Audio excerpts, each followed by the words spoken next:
Shalom, terima kasih sudah meluangkan waktu sejenak di tengah kesibukan Anda untuk duduk mendengarkan serta merenungkan kebenaran firman Tuhan.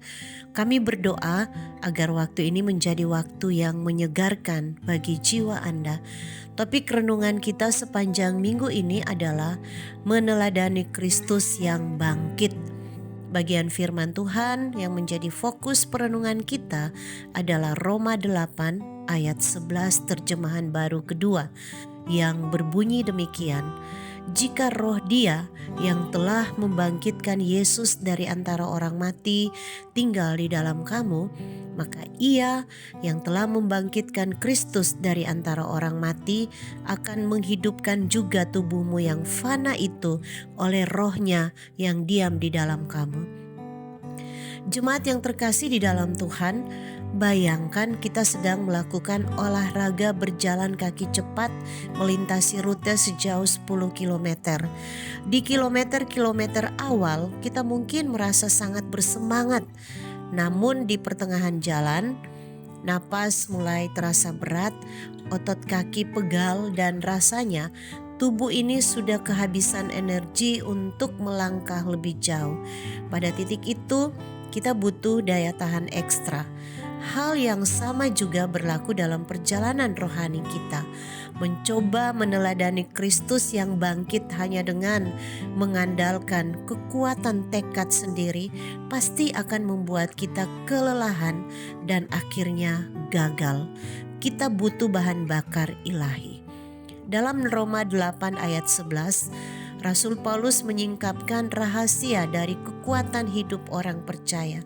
Ia menegaskan bahwa roh yang sama yang secara harfiah telah membangkitkan tubuh Yesus yang mati di dalam kubur kini berdiam di dalam diri setiap orang percaya. Kebangkitan Kristus bukan sekedar peristiwa sejarah di masa lalu, melainkan realitas kuasa yang bekerja secara nyata hari ini. Frasa menghidupkan juga tubuhmu yang fana berarti Roh Kudus memberikan kekuatan supranatural kepada kelemahan fisik dan mental kita agar kita dimampukan untuk menang atas kedagingan dan hidup seturut kehendak Allah. Meneladani Kristus yang bangkit berarti kita harus berhenti mengandalkan kekuatan kita sendiri yang rapuh. Terkadang kita merasa sangat tidak berdaya saat harus mengampuni orang yang menyakiti kita. Kesulitan menahan amarah atau lelah berbuat baik ketika situasi tidak mendukung. Saat momen kehabisan tenaga itu datang, ingatlah bahwa roh kebangkitan berdiam di dalam kita. Kita tidak dibiarkan berjalan sendirian. Kita hanya perlu berserah dan meminta Roh Kudus mengambil alih. Hari ini, mari andalkan kuasa Roh-Nya untuk memampukan kita melakukan hal-hal baik yang tampaknya mustahil dilakukan oleh keterbatasan kita. Mari kita merenungkan sejenak dalam area kehidupan atau pergumulan apa saat ini kita merasa paling lelah dan di mana kita perlu membiarkan Roh Kudus mengambil alih kelemahan kita. Mari kita berdoa. Allah Bapa yang Maha Kuasa, terima kasih untuk Roh Kudus-Mu yang diam di dalam kami.